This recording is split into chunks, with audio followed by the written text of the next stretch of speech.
เศร้าขึ้นมาล้างหน้าล้างตาสิไปขอเขาขอน้ำพ่อแม่เจ้าขอเอาข้าวเปลือกข้าวสาร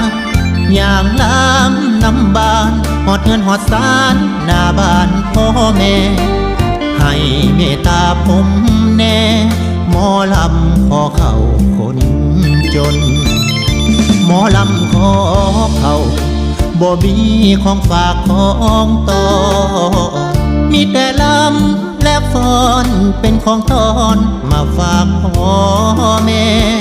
เถิงลำเถิงเต้นกลางคืนกลางเว้นยามเศร้ายามแลง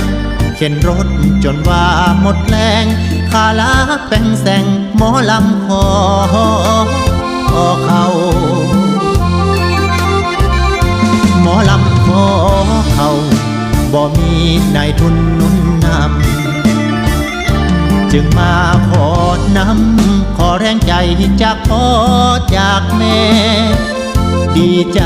คักแท้ที่พ่อแม่ให้ความอบอุ่นผมบ่ลืมบุญคุณเข้าน้ำพ่อแม่ให้มา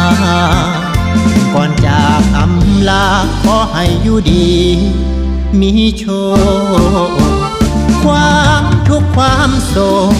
ความยากอย่ามากล้ำกลายอยู่ดีมี